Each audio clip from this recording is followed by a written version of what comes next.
A social media commenter suggested that the CBRM was receiving $2.4 million from Circular Nova Scotia for blue bags. If the solid waste department had a windfall of new revenue, there should have been no difficulty in maintaining garbage collection services in the county, which has been done for decades.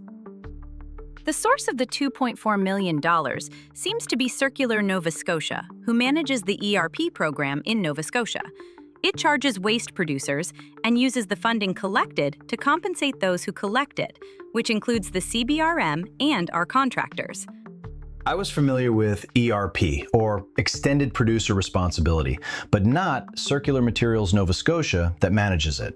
However, the commenter suggests that this program might result in a windfall of $2.4 million in new revenue for the CBRM in the solid waste department.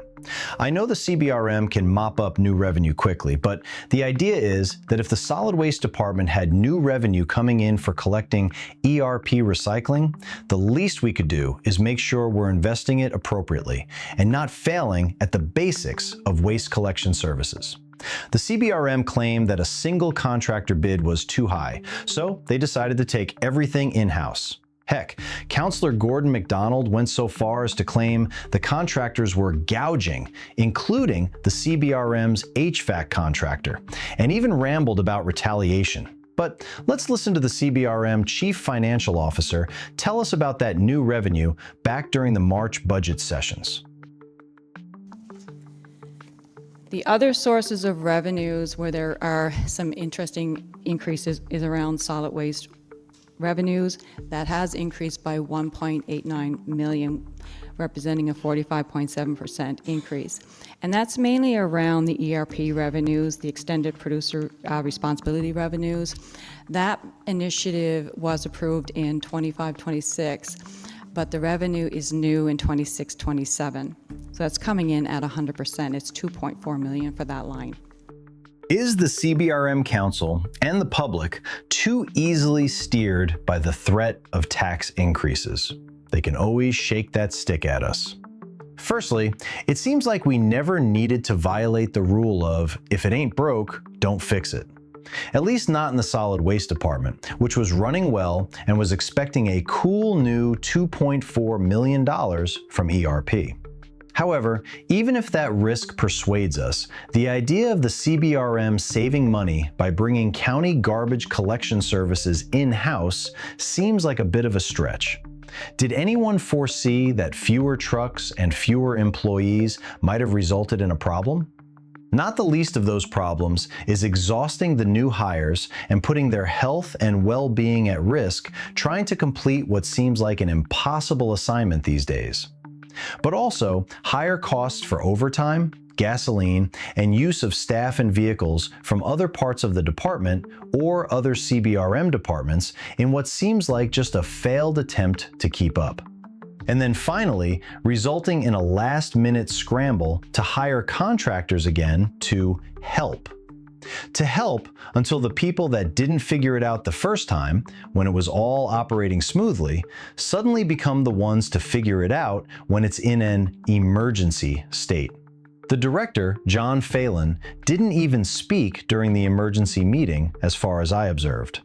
How does the CBRM explain that absence or lack of input from the man that sold the plan to council with a 2-minute, 20-second oratory that got their unanimous votes rolling in faster than Mark Antony could have gotten buy-in from the Romans?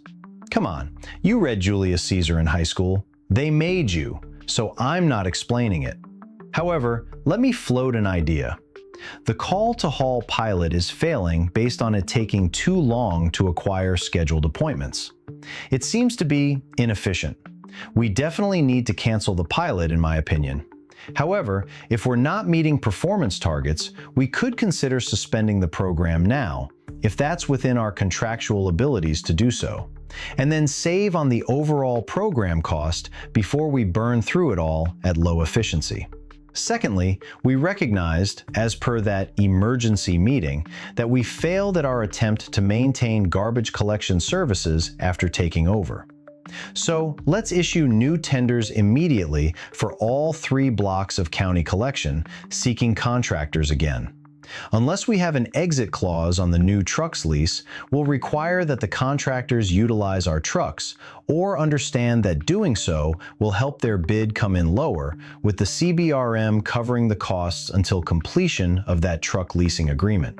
Since we've already hired 8 individuals, they will maintain their roles as CBRM employees, and the contractor will train and utilize them in their service delivery.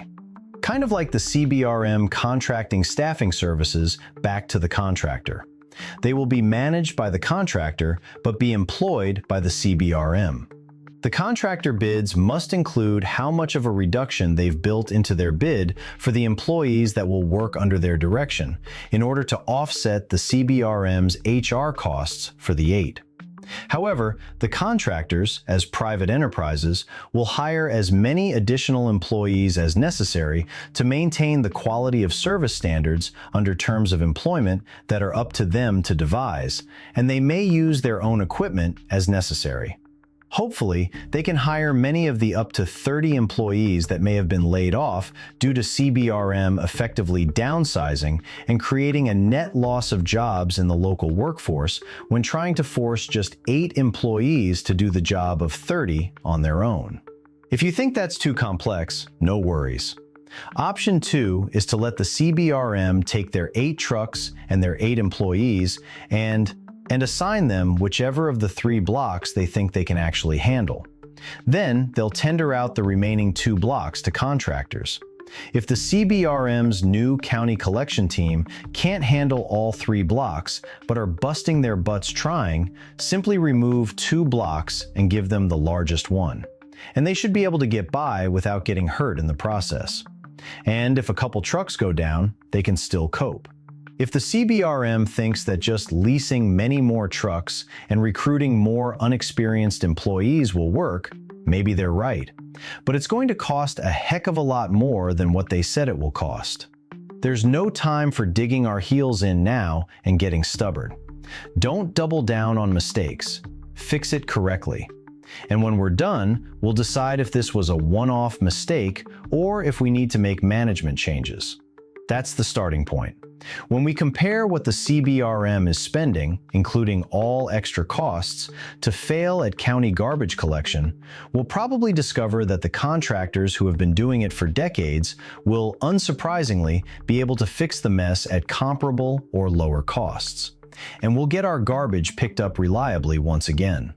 We certainly pay for it on every tax bill,